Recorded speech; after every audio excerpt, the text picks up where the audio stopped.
So our speaker today is Ellen Cox. This is going to be part 3 of a 3-part series. She is the co-founder of CoLabX, and she is a senior product marketing manager in AI at Epicor. This session, the third and last, is Own Your Own Story with Star Style Interview Prep.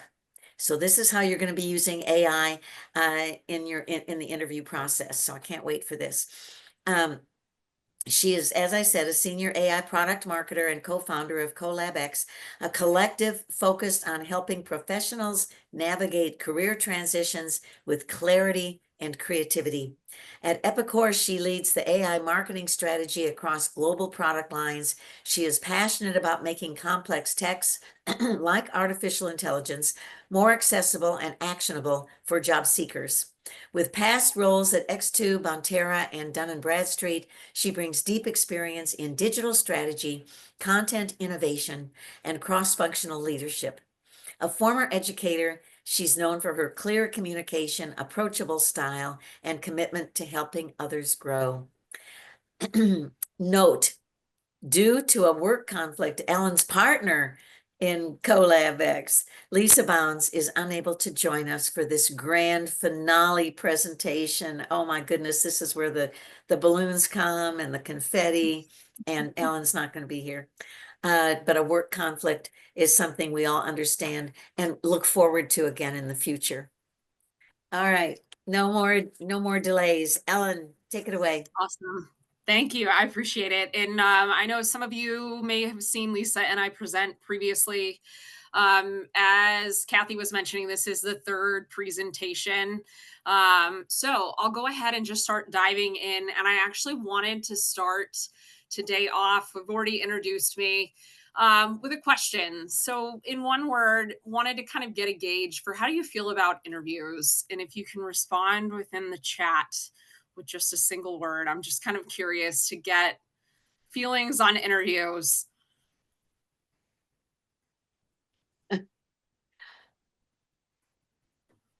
That's so funny to start with dread and opportunity. I know. Well, it's relevant. I gauging to see kind of how everyone is feeling. Yikes.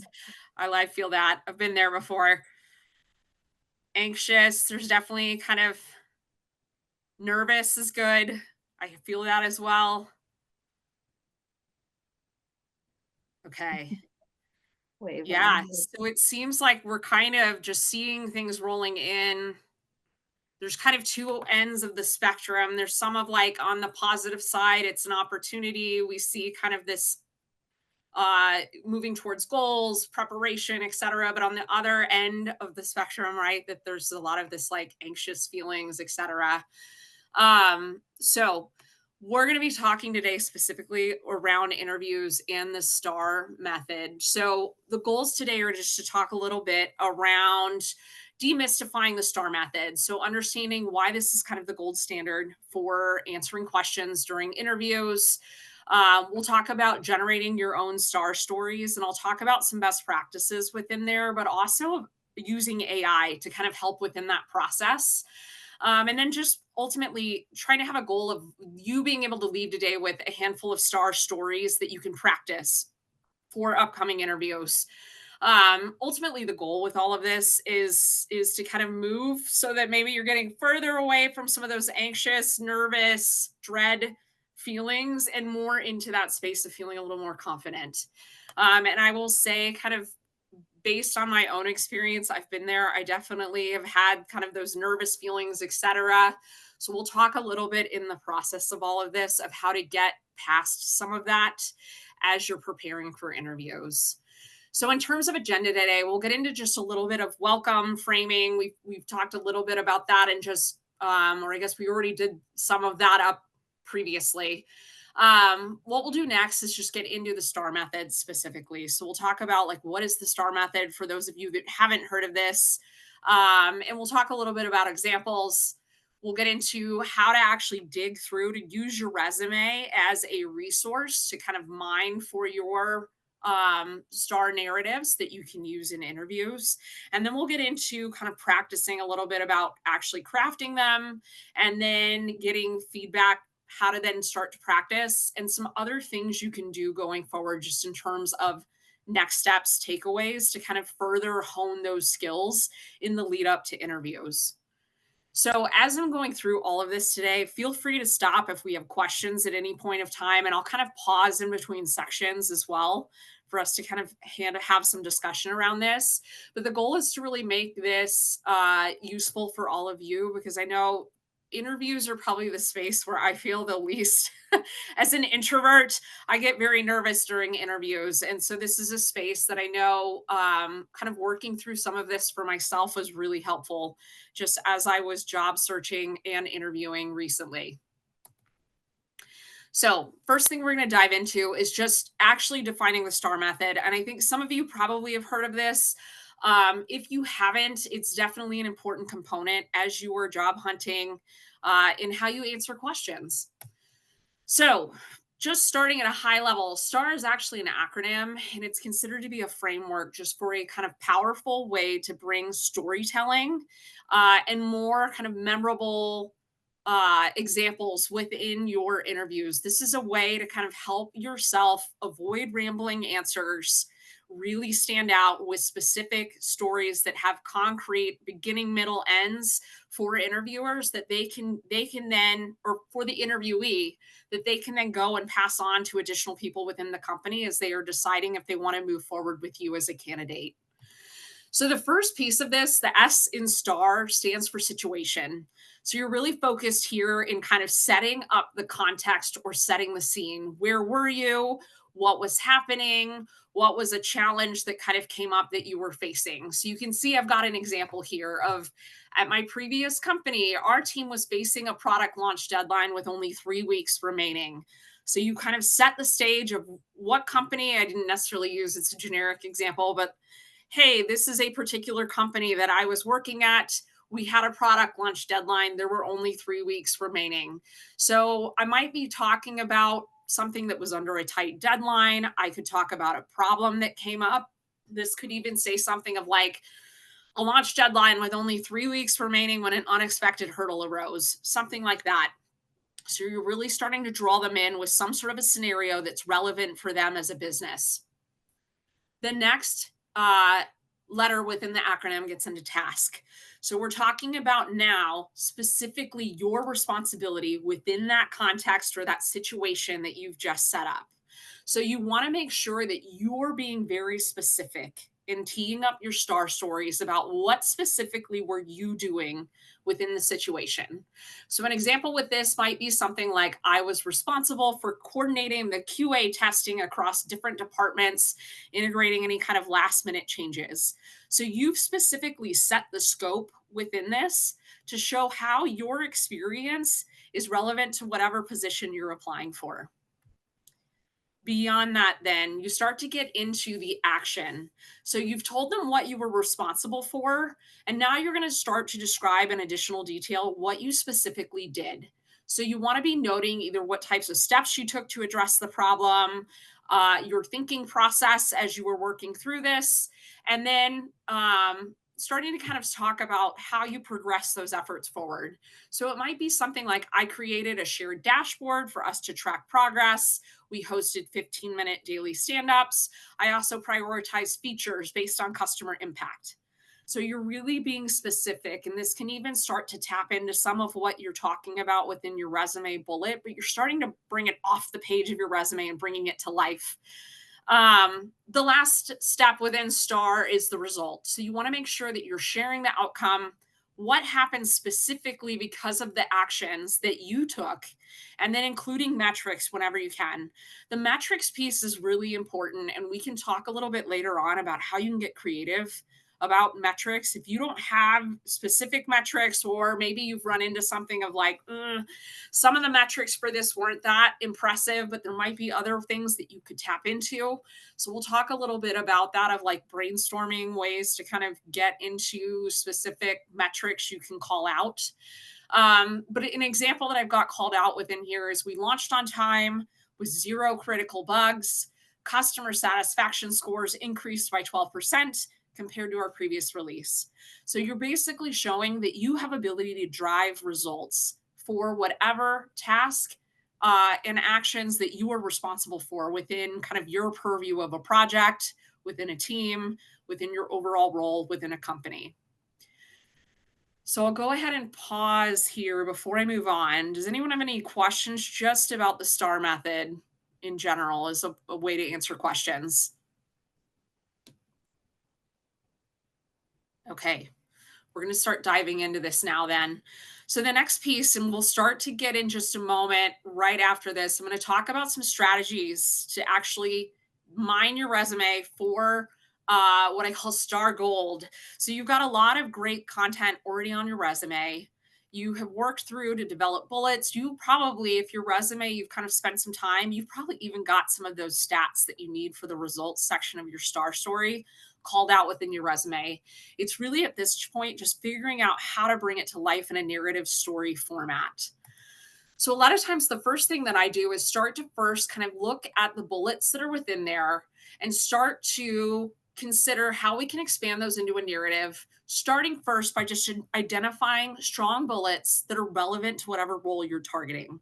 So we'll talk in just a minute. I've actually got some slides coming up where I'll give you specific prompts you can use for these things with AI to kind of help speed up this process.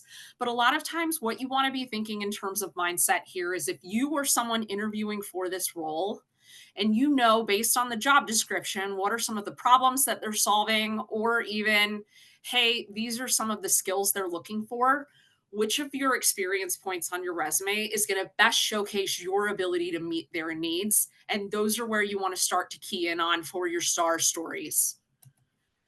Beyond that, you can start then asking probing questions to yourself of what was the specific such situation around this, what made this particular situation challenging. So you're looking for things of like, how can you set that stage? How can you show kind of the drama behind this of like, this is why this was so important to the company that I was working for, and here's how I then took these specific actions to kind of address that need. So storytelling is something that like us as humans we're just wired for. People latch onto these things, they'll remember the details. When you can go through and kind of set that stage for someone, it is something that they'll remember. The last piece of this is then just starting to expand into an actual full star story. So, crafting that narrative using kind of the STAR acronym, considering how these experiences can map back to themes that you might be asked about. So, as you all know, sometimes people will ask you things about, like, hey, tell me about this experience on your resume, and they'll key in on a specific bullet. But a lot of times the questions actually come up about, like, tell me a time that you had to solve an unexpected challenge that came up on a project, or tell me about a time that you had to step into a leadership position and how you took control of a situation to help lead a team to success. So sometimes things are thematic, other times it may be specifically about that particular experience. So, what you really want to be looking for is opportunities to build out almost like a star tool belt of a number of different stories that you just know inside and out. And you've got them ready in your back pocket. Where if somebody asks for something either within a theme or specifically about that experience, that you can go ahead and start to kind of tell the story around that particular experience. So, we'll talk now about this last bullet just around using AI to actually help kind of draft and refine those star stories. And there's really kind of three factors kind of lining up here around like identifying experiences you have that are relevant to target roles, starting to then craft the narratives, or even just refining them. So, this is the first prompt that I use. A lot of times I will start by telling it, hey, you're an expert recruiter. I'm preparing for an interview for the following job. Here's my professional background. I might give it a copy of my resume. And then I say, based on the job description of my background, identify 2 to 3 professional experiences from my career that might be compelling to the interviewer for its role. So, this is something where you're looking for things in particular that they may be increasingly likely to ask about, or that you may want to make sure to highlight. I've had people ask me before in the past about, like, hey, What if they don't ask about something and I feel like it's relevant? Don't be afraid to bring that up. I've actually sometimes done that within interviews. I've just inserted things where I've said, like, hey, I wanted to take a moment to tell you about this experience that I had that I actually think is really relevant to this role. And then I'll go ahead and just launch into the star story. So don't even always feel like you have to be invited to answer the question necessarily to bring one of these star narratives up. And I'm going to actually go ahead and pivot out of the deck. I'll show you this prompt in action. So what I'm actually even going to do is just lift it out of here. And again, we'll share all of these with you. But I'm going to go ahead and go in. I tend to prefer, and I know Lisa, my CollabX partner, has talked about this on past presentations. I tend to default to ChatGPT. I'm not advocating for ChatGPT. You can do this with any AI tool that you prefer using, but I'll go ahead and just drop that prompt in that we just shared. And I'm actually, before this call, just went into LinkedIn and looked for open job positions. And I found one that is in marketing, which is what I currently do, but it's maybe a little bit different from the current marketing position that I have in product marketing. So I'm going to just go ahead and lift that job description and drop it in. And you can see I'm not doing anything with formatting. I'm literally just dropping it into the placeholder within the template. And then, did I accidentally overdo? Nope. Okay. I'm going to go down to the bottom of the prompt and you can see I've left in space for where I want to paste in my resume. So what I'm going to go ahead and do, I have my resume open here as well. I'm going to just take my resume and drop it in. And what I'll go ahead and do now is just hit submit. And it's going to go through and compare the experiences that I have and what might be most relevant. And we'll just continue to build on this with the next prompts that I share. So it's kind of noted within here of like leadership around different types of marketing. I've got experience in terms of managing and mentoring teams, in particular global teams, proven track records of optimizing campaigns, data driven, et cetera. So I've got within here a couple of these things where they've given me some options that might be compelling. And you can see a lot of times AI tools will actually start to anticipate what you might need. So it's actually just gone ahead and offered to give me the star format. I could respond and say, like, yes, let's go ahead and do that. And I want it for this particular example that it keyed in on. But I want to make sure sharing these resources with all of you that I can show you some of these other prompts that you can use just in case. So this is another one where I've noted wanting to kind of key in on most compelling experience. And actually, I think I forgot to update the header. This one is actually starting to just draft these star stories for this. So what you go ahead and do is you can take this prompt, you drop it in. If you didn't do what I just did, where you already know the star stories that you want to tell, you would go ahead and give it the job description again. You would give it your resume.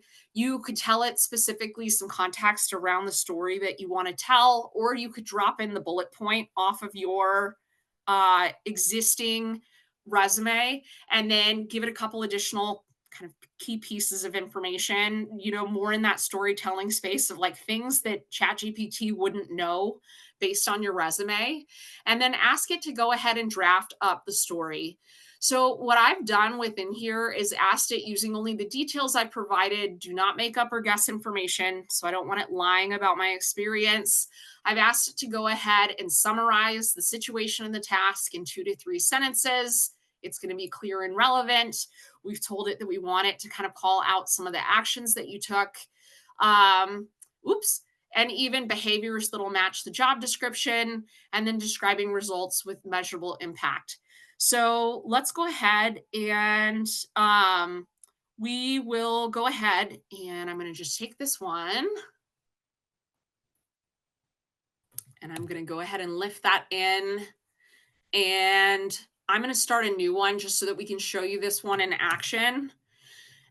So as I did before, I'm going to lift my job description and I will drop it in. Then I'm going to go ahead and grab that resume again and I will drop that one in. So maybe I tell it, here's my resume. And then let's just say for this particular role, I'm just going to pick one at random. So maybe I take one and I say, hey, I want to talk about doing this one right here about improving operational efficiency 38% through AI driven voice and chat initiatives. So I'm going to go ahead here and drop that in. And I might go ahead and just drop in some additional context. Where did it go? I lost the spot. Here we go. So if I wanted to give it some additional context, I might say things like, we implemented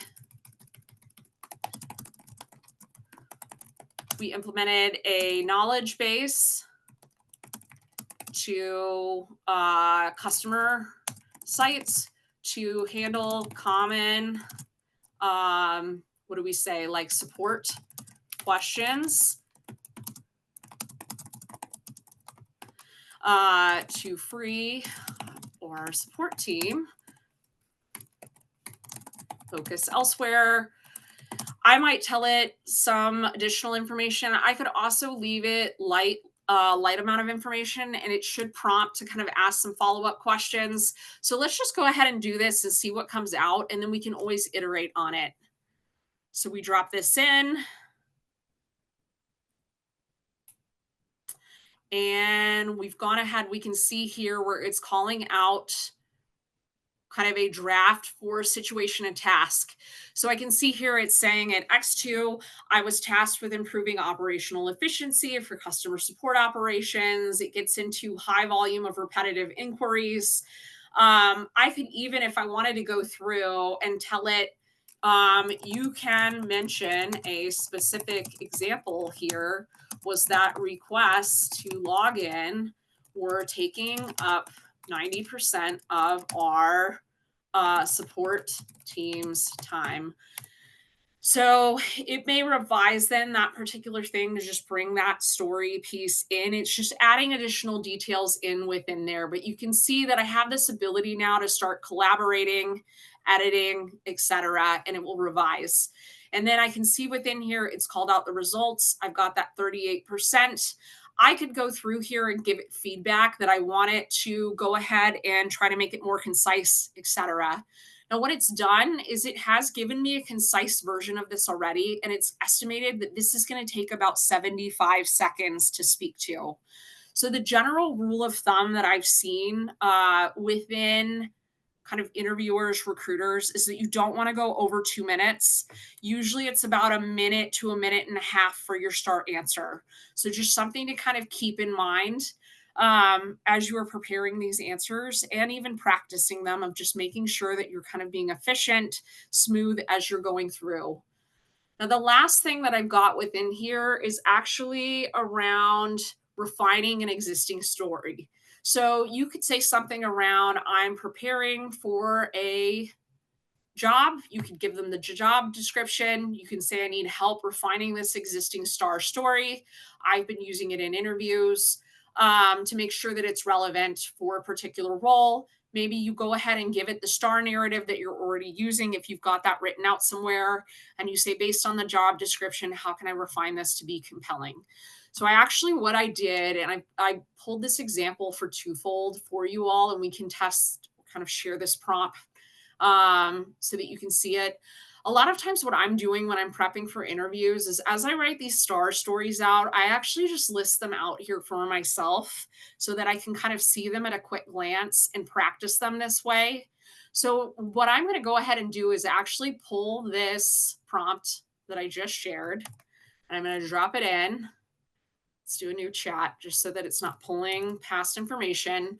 So again, I'm going to pull that job description in there. I'm going to go ahead and go into that example where I had my star story already drafted out for a different marketing position that I had applied for. Maybe I drop it in. So now it has that narrative, and I go ahead and I'm going to submit.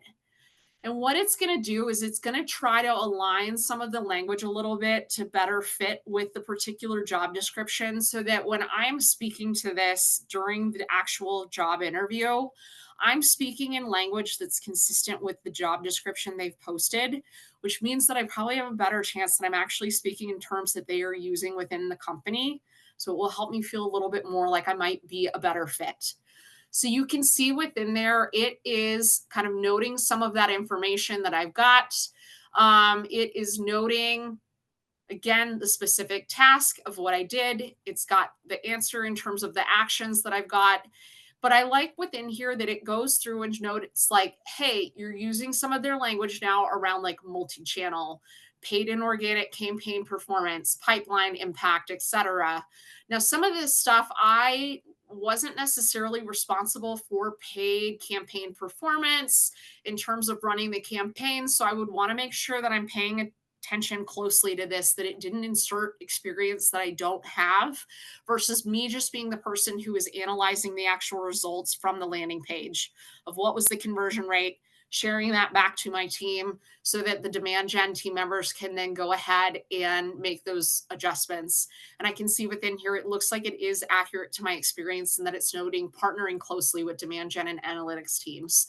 So yeah, it basically just starts to kind of align how you're teeing that story up.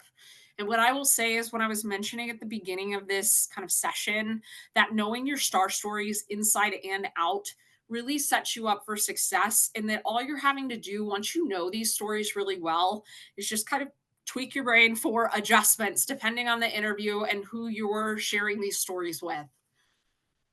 So we'll go ahead. Whoops, I accidentally closed that out. Let's go ahead. I'm going to get back in here and I will pause before we start getting into some of the practice and kind of hands on feedback. Does anyone have questions either about the prompts that we just did or even just around like mining your resume to look for star stories? Hi, Ellen. Oh, sorry. Can you hear me? I can hear you. Okay, great. Now, I was just saying this all is really helpful. Is this all also going to be available on recording?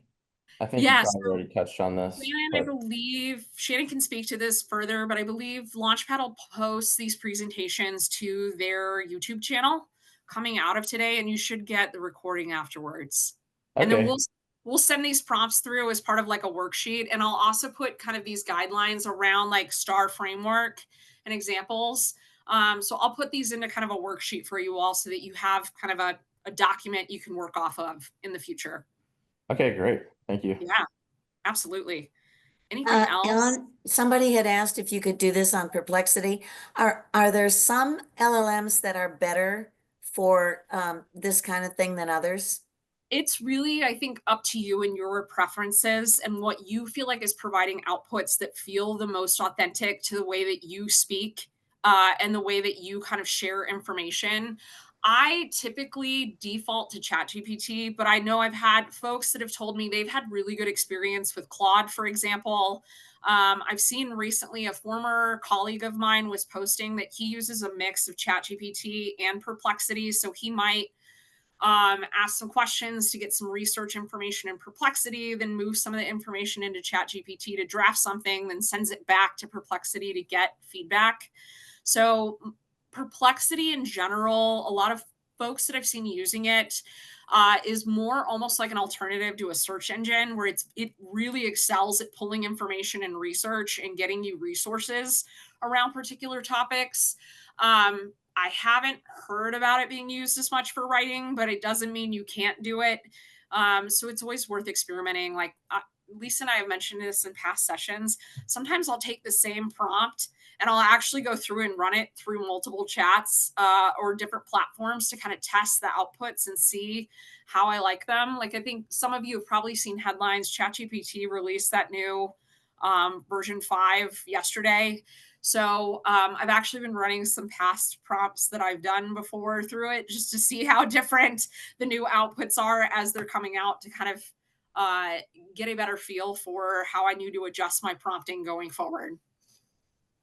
Okay, thank you very much. Yeah, Hey, absolutely. Kath, Kathy, can I give a little bit of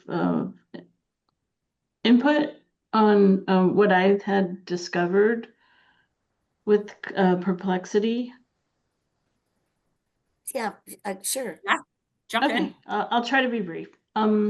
So I have Charles Black as my resume coach, and I've been working with him a long time. I re-met with him and was it last week? And he wanted me to add more bullets to my previous position, so I did, which was kind of difficult, but I, made the leap. And then I discovered that I can ask Chat GPT to do arms for me on the bullets, which was great. And then he saw like the trend where I was sticking to ARM on each of the bullets, and he asked me to change it up, and my mind was blown. I'm going, no, don't make me think that.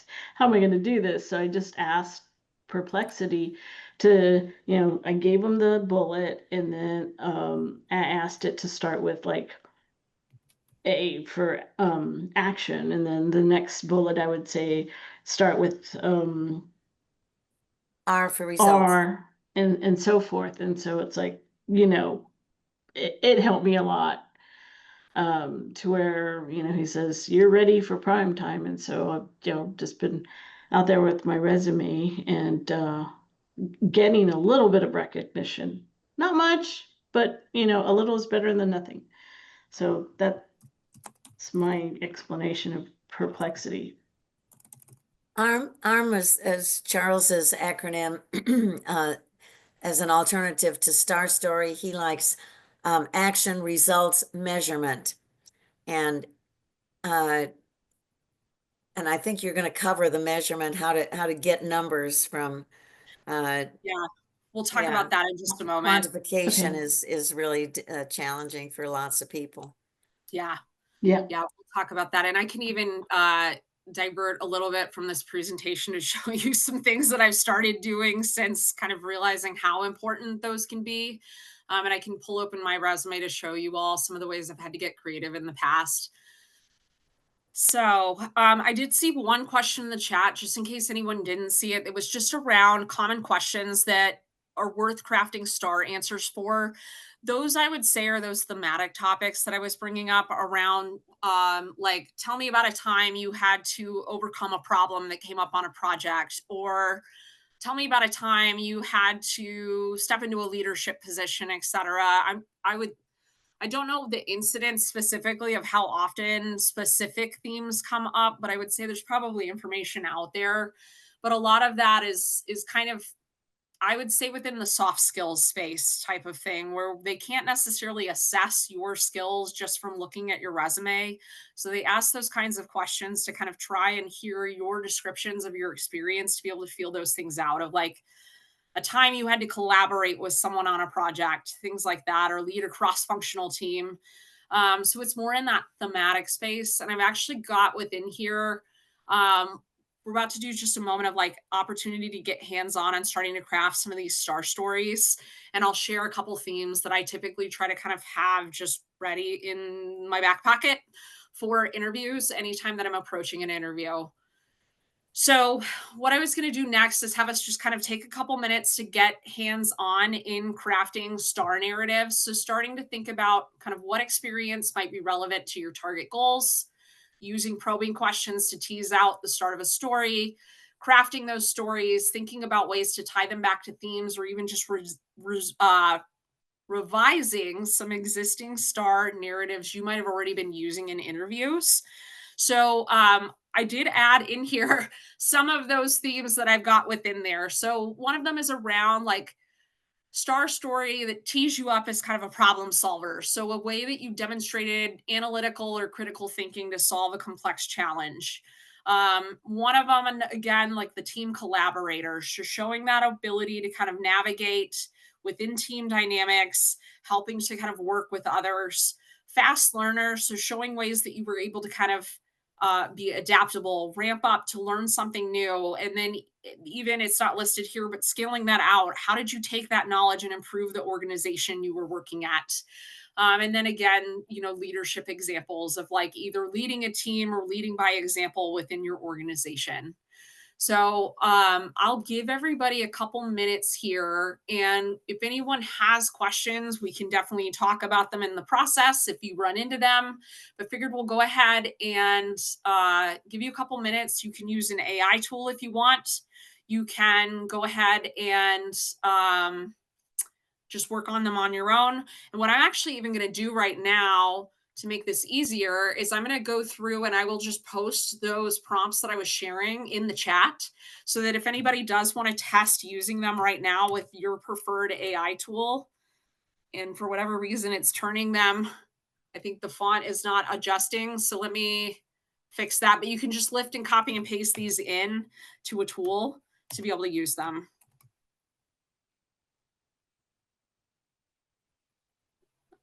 Let me change the color so that you can actually see what I'm sending through. That's so helpful. So we'll give folks just a couple minutes. And then at the end, if anyone feels comfortable sharing, you can. You definitely don't have to. But we can kind of chat through and give feedback or talk about ways to kind of further refine, adjust, or if you encounter questions along the way that you want feedback on, we can talk about that. Here's the third prompt. All right. So let's chat through if anyone wants to either share star story that they were able to develop, or did you run into questions in kind of working through star stories that you want to talk through or that we can kind of give feedback on? Anyone feeling like they want to share?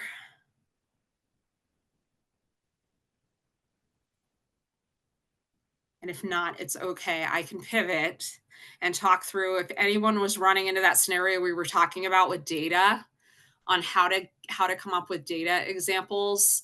What I'll probably do is actually go into my resume and show you some of the data points that I've had to kind of work through in the past.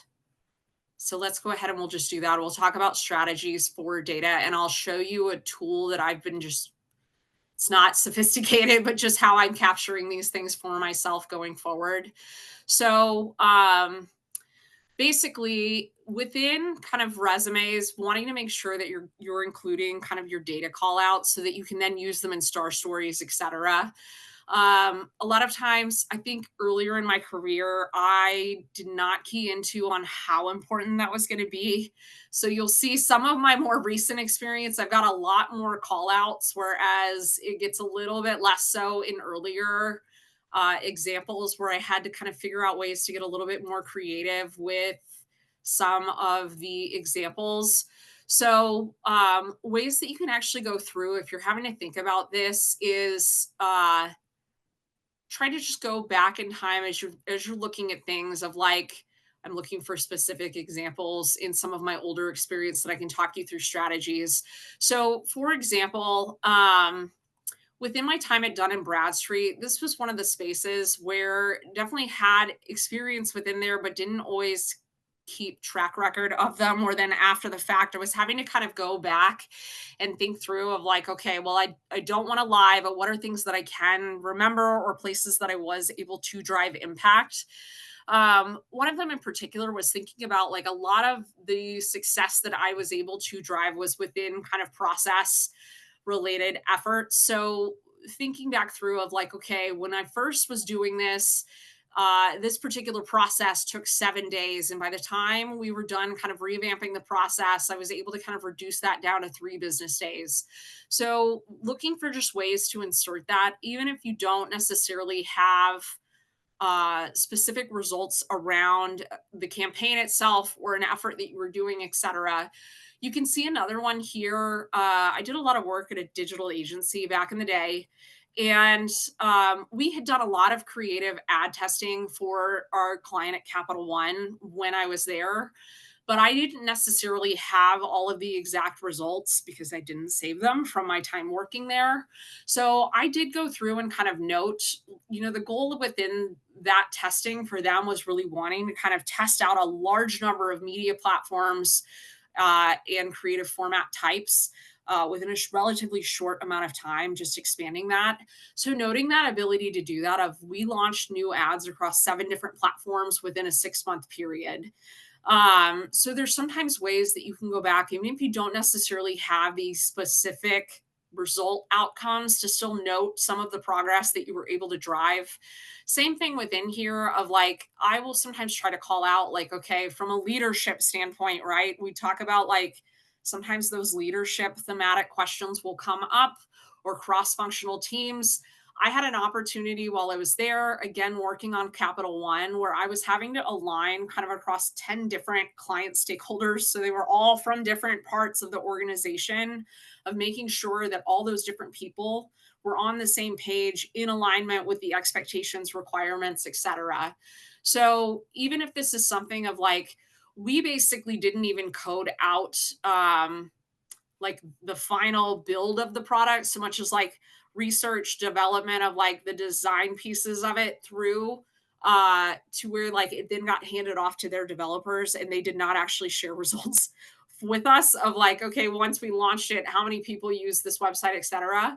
But I can speak to the number of people that I had to specifically work across within that, through being able to kind of think back on like, okay, who were all the different clients that I worked with, etc.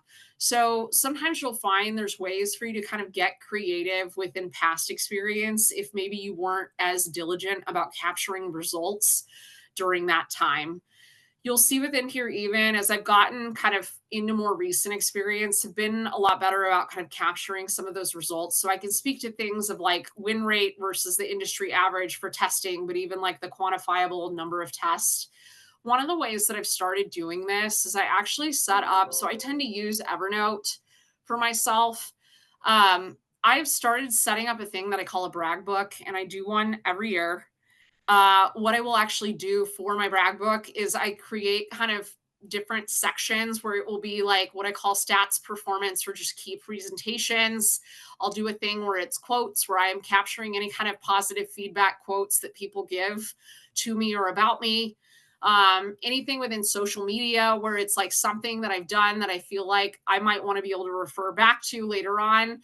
And then any awards that come up throughout the year that either the company I'm working for wins, that I've contributed to the project, or whatever wins that award, etc.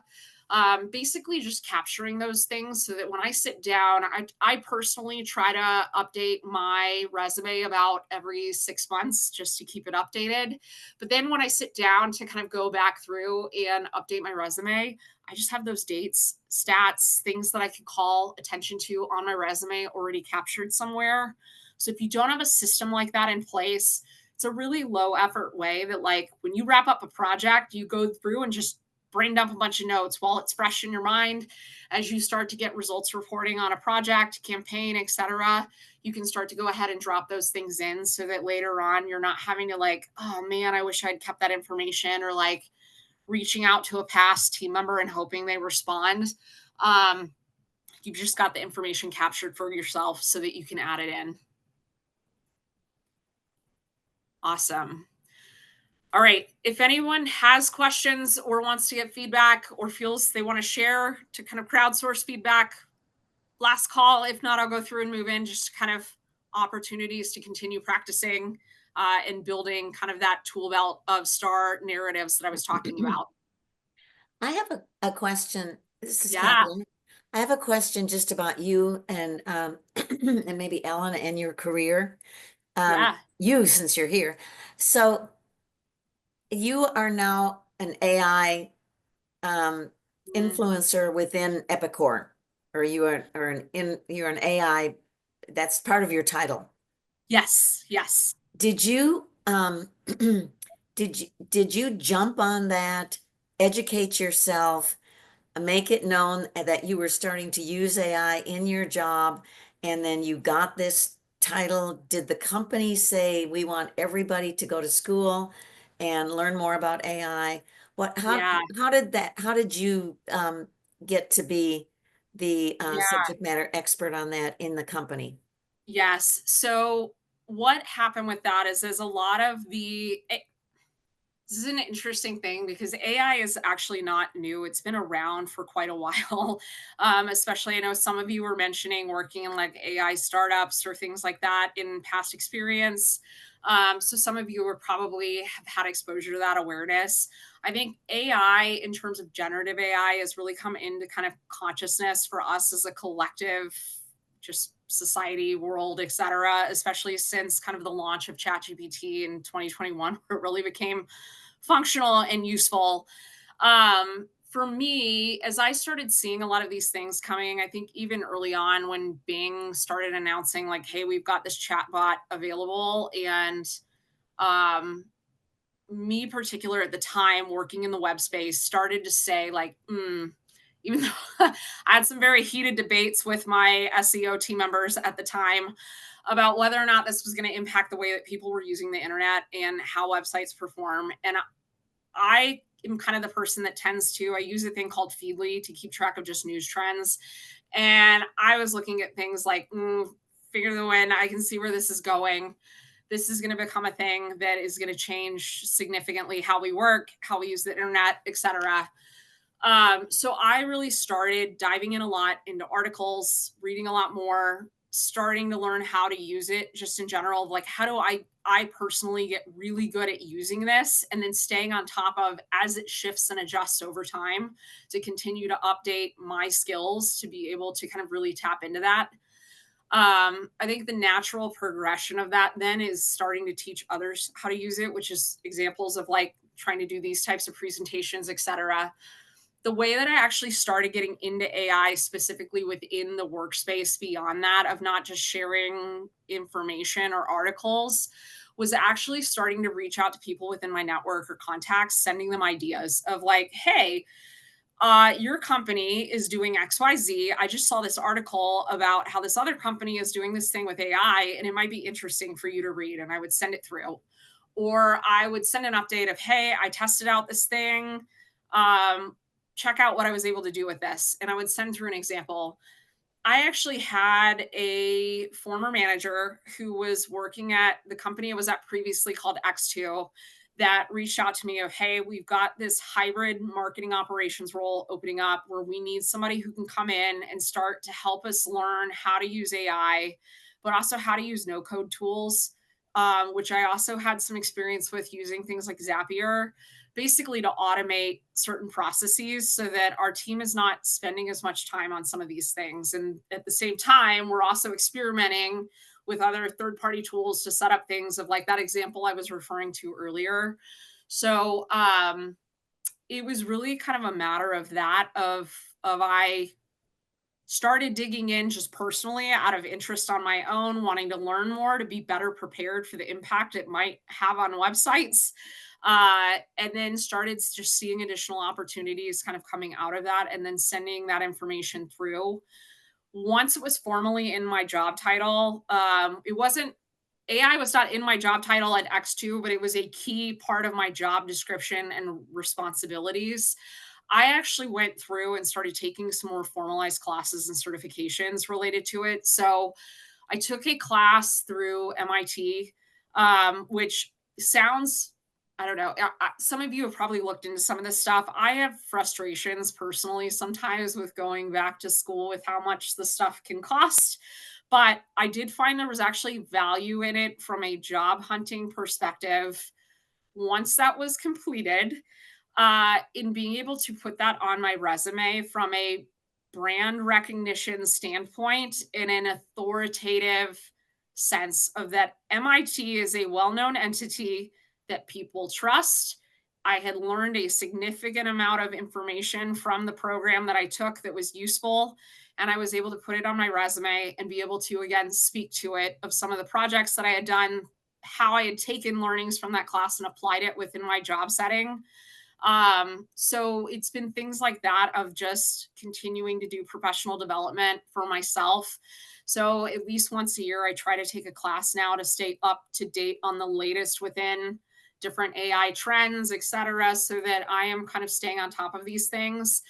That has also paid off within my current role at Epicor. My understanding before I actually took on the position was that they had been looking to fill the role for a while, but they would get people in that were like, "Oh yeah, I know about AI," and they would actually throw questions at them to like explain technical, like how does AI work? Explain this to me in layman's terms, etc.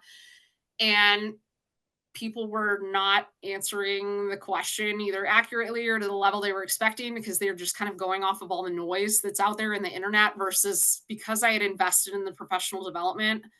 I was able to go in and basically like, okay, I'm going to give you a verbal diagram, but I also have these slides just in my back pocket that I've done in my free time if you want that I can show you.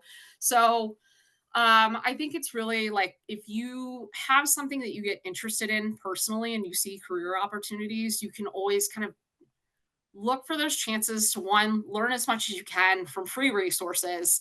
But then if you think, hey, this is a direction I actually want to go in from a career standpoint, it's sometimes worth considering like if I invest in this, am I going to get out of this what I'm putting into it? And I would say for me, the money that I have spent on the professional development because I was strategic about it, of making sure is this something that people are going to recognize that they will ask about, etc. Will that pay off? And so that ended up it did pay off. It was something that like I haven't looked to go back and get an MBA. I have Lisa, who was not able to join today, has an MBA and speaks very highly of it. I'm always like, oh my God, the thought of going into debt makes me stressed in that regard. But there's ways to find like smaller professional development opportunities that are a little bit maybe more affordable than that. So like a somewhere in the middle approach. And that's part of what I ended up doing.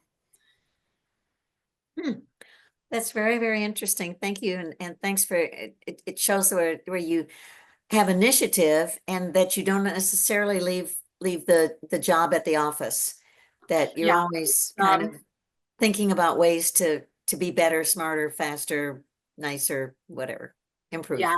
Yeah. Probably much to my husband's chagrin because I'm always talking to him about this stuff and he's like, I don't want to know. All right, let's talk takeaway and next steps.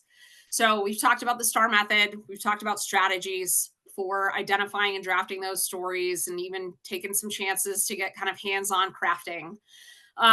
In terms of next steps, just wanting to make sure that you're continuing to kind of building up what we call like that STAR tool belt or STAR arsenal. So I actually would encourage you to kind of take some time to practice your STAR stories or STAR narratives on a daily basis, especially if you're actively in the space of interviewing. You can do that either with a friend, or if you are not comfortable doing that, I sometimes will do it in front of a mirror, or even there's another one coming up here. Beyond like developing those stories, I noted like 5 to 8 stories that you just know inside and out that somebody could ask you on a whim and you could tell them about it. But I've even noted just recording. I sometimes would set up like a Zoom call for myself where it's literally me on Zoom. I pretend that someone has asked the question and I practice giving the STAR story to Zoom. And so I'm recording myself to then be able to kind of watch it back and look for opportunities to give myself feedback. Did I stumble on certain parts of the story? Were there areas where maybe I was blanking out? I get nervous, etc. Being able to do that. And or recording yourself. You can also do it over the phone if you want to just pull your phone open and record yourself, or certain AI tools do have the capability to kind of practice with you where you can ask it to like, hey, can you run me through this series of 5 questions, listen to me answer, and then give me feedback? And it will do that for you. So ultimately, we'll send those templates through. This is just opportunities to kind of continue to practice and develop. I will say like the most that you can do in terms of practice to just so that you comfortably know these things, the better off you will be in terms of your interviews, because you'll notice, I think a lot of you were talking about feeling anxious.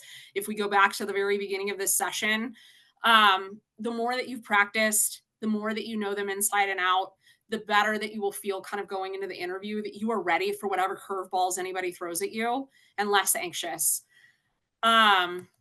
So I'll stop.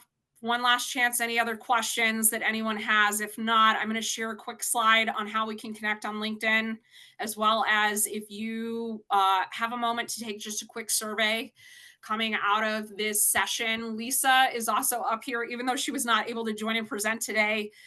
Lisa's always open to connecting with folks on LinkedIn as well.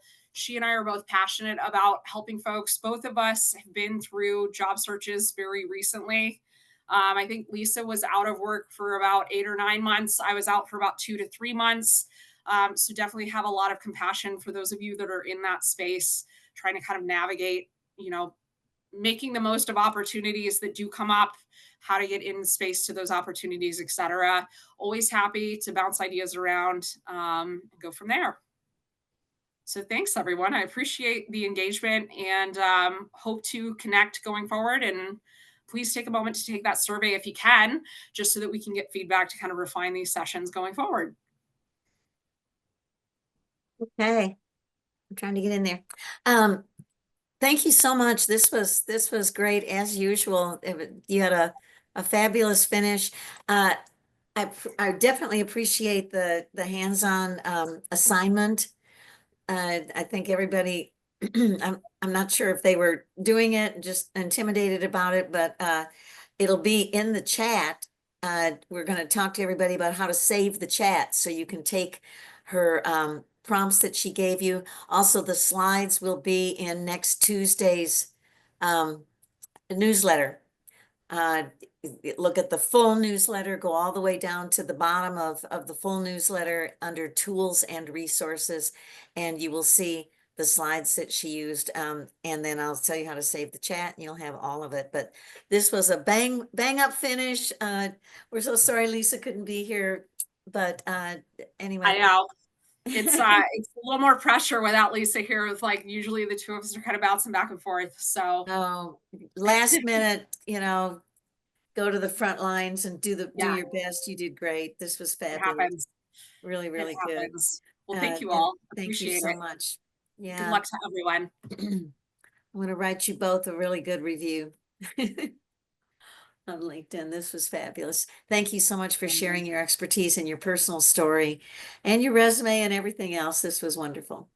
Awesome. Thanks, everyone.